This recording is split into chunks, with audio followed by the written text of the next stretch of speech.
एहि विधि रघुकुल कमल रवि मग लोगन सुख देत। जाहि चले देखत विपिन सिय सौमित्री समेत। रघुकुल रूपी कमल के खिलाने वाले सूर्य श्री रामचंद्र जी इस प्रकार मार्ग के लोगों को सुख देते हुए सीता जी और लक्ष्मण जी सहित वन को देखते हुए चले जा रहे हैं। आगे राम लखनऊ बन पाछे, तापस वेश विराजत काछे। उभय बीच सिय सोहती कैसे, ब्रह्म जीव बिच माया जैसे। आगे श्री रामचंद्र जी हैं और पीछे लक्ष्मण जी सुशोभित हैं। तपस्वियों के वेश बनाए दोनों बड़ी ही शोभा पा रहे हैं। दोनों के बीच में सीता जी कैसे सुशोभित हो रही हैं, जैसे ब्रह्म और जीव के बीच में माया। बहुरी कहौ छवि जसी मन बसई, जनु मधु मदन मध्य रति लसई। उपमा बहुरी कहौ जिय जोही, जनु बुध विदु बीच रोहिणी सोही। फिर जैसी छवि मेरे मन में बस रही है उसको कहता हूँ, मानो बसंत ऋतु और कामदेवों के बीच में रति कामदेव की स्त्री सुशोभित हो। फिर अपने हृदय में खोजकर उपमा कहता हूँ कि मानो बुध चंद्रमा के पुत्र और चंद्रमा के बीच में रोहिणी चंद्रमा की स्त्री सो रही हो। प्रभु पद देख रेख बीच बीच सीता, धरती चरण मग चलती सभीता। सिय राम पद अंक बराए, लखन चलहि मगु दाहिन लाए। प्रभु श्री रामचंद्र जी के जमीन पर अंकित होने वाले दोनों चरण चिन्हों के बीच बीच में पैर रखते हुए सीता जी कहीं भगवान के चरण चिन्हों पर पैर न टिक जाए इस बात से डरती हुई मार्ग में चल रही हैं। और लक्ष्मण जी मर्यादा की रक्षा के लिए सीता जी और श्री रामचंद्र जी दोनों के चरण चिन्हों को बचाते हुए उन्हें दाहिने रखकर रास्ता चल रहे हैं। राम लखन सिय प्रीति सुहाई, बचन अगोचर किम कही जाई। खग मृग मगन देखी छवि होही, लिए चोरी चित राम बटोही। श्री रामचंद्र जी लक्ष्मण जी और सीता जी की सुंदर प्रीति वाणी का विषय नहीं है, अर्थात अनिर्वचनीय है, अतः वह कैसे कही जा सकती है।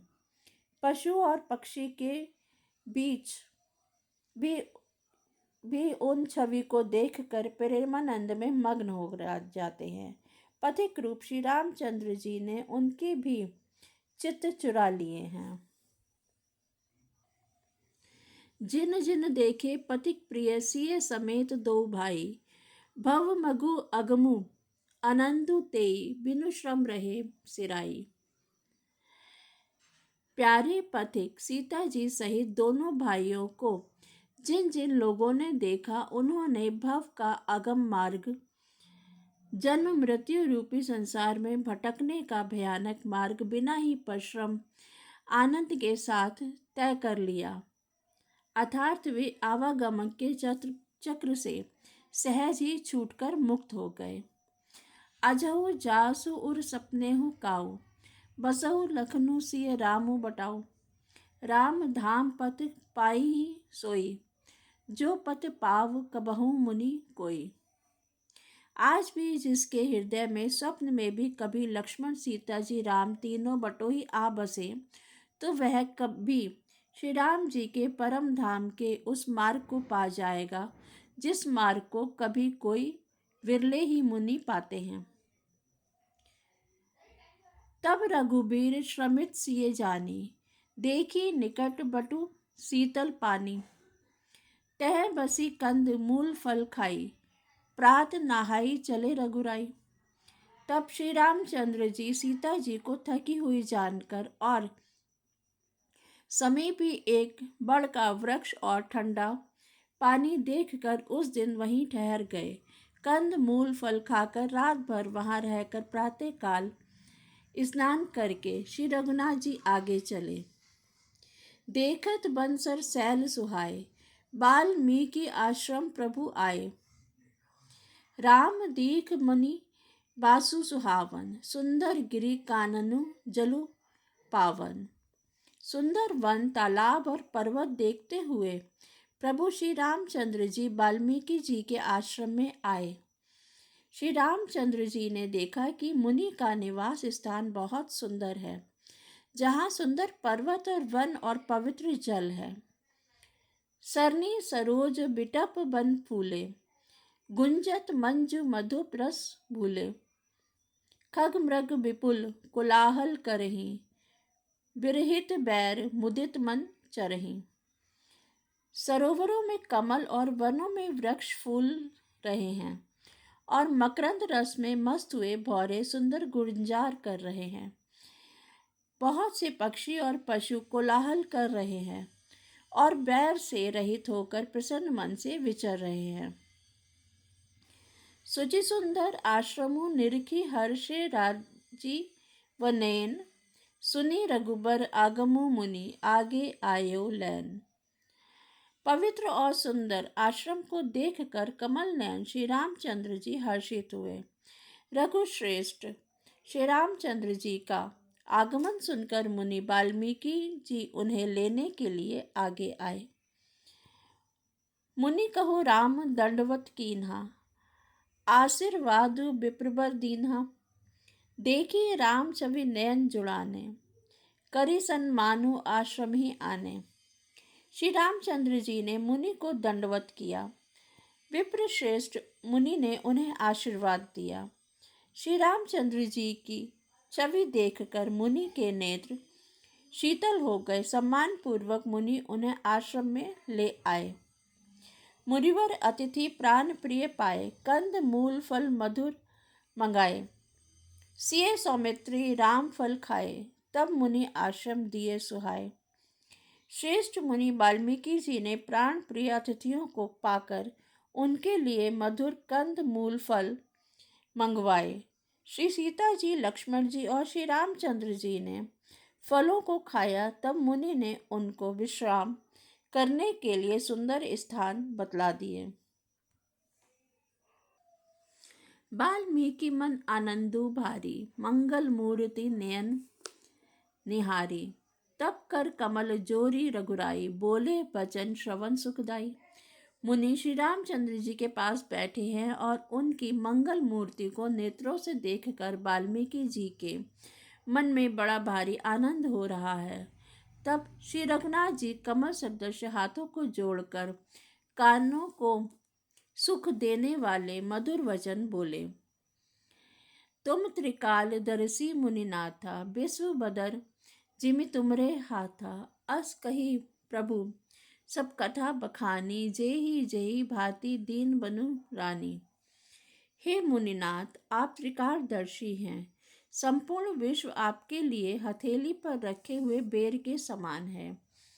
प्रभु श्री रामचंद्र जी ने ऐसा कहकर फिर जिस जिस प्रकार से रानी कैकेयी ने वनवास दिया, वह सब कथा विस्तार से सुनाई। तात बचन पुनि मातु हित, भाई भरत अस प्राऊ। मोह कहु दरस तुम्हार प्रभु, सबु मम पुण्य प्रभाव।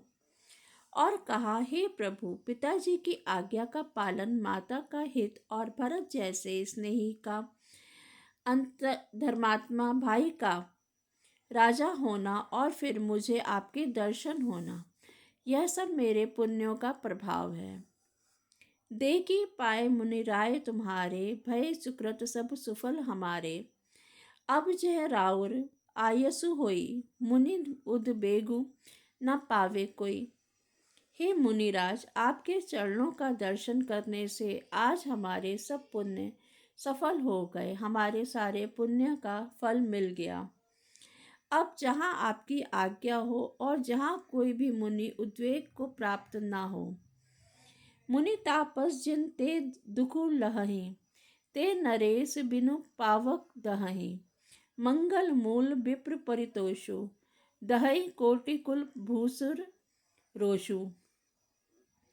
क्योंकि जिनके मुनि और तपस्वी दुख पाते हैं वे राजा बिना अग्नि के ही अपने दुष्ट कर्मों से ही जलकर भस्म हो जाते हैं। ब्राह्मणों का संतोष सब मंगलों की जड़ है और भूदेव ब्राह्मण के क्रोध करोड़ों कुलों को भस्म कर देता है। अस जिए जानी कहिए सोई ठाऊ, सिए सौमित्री सहित जह जाओ, तह रुचि रुचिर परंतरन साला, बासु करो कछु काल कृपाला। ऐसा हृदय में समझकर वह स्थान बतलाइए जहाँ मैं लक्ष्मण और सीता जी सहित जाऊं और वहाँ सुंदर पत्तों और घास की कुटी बनाकर हे दयालु कुछ समय निवास करूं। सहज सरल सुनी रघुबर बानी, साधु साधु बोले मुनि ज्ञानी, कस न कहौ अस रघुकुल केतु, तुम पालक संतन श्रुत सेबु। श्री रामचंद्र जी का सहज ही सरल वाणी सुनकर ज्ञानी मुनि वाल्मीकि बोले, धन्य धन हे रघुकुल के ध्वजा स्वरूप, आप ऐसा क्यों ना कहेंगे। आप सदैव वेद की मर्यादा का पालन करते हैं। श्रुति सेतु पालक राम तुम जगदीश माया जानकी, जो सृजति जगु पालती हरति, सुख पाई कृपा निधान की। जो सहज सीसु अहिसु मही धरु लखनु सचराचर धनी, सुर काज धरि नर राज तनु, चले दलन खल निशिचर अनि।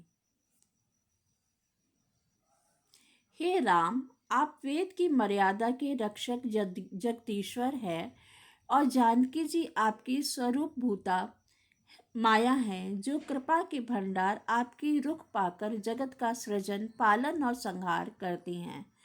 जो 1000 मस्तक वाले सर्पों के स्वामी और पृथ्वी को अपने सिर पर धारण करने वाले हैं, वही चराचर के स्वामी शेष जी लक्ष्मण जी हैं। देवताओं के कार्य के लिए आप राजा का शरीर धारण करके दुष्ट राक्षसों की सेना का नाश करने के लिए चले हैं। जय श्री राम।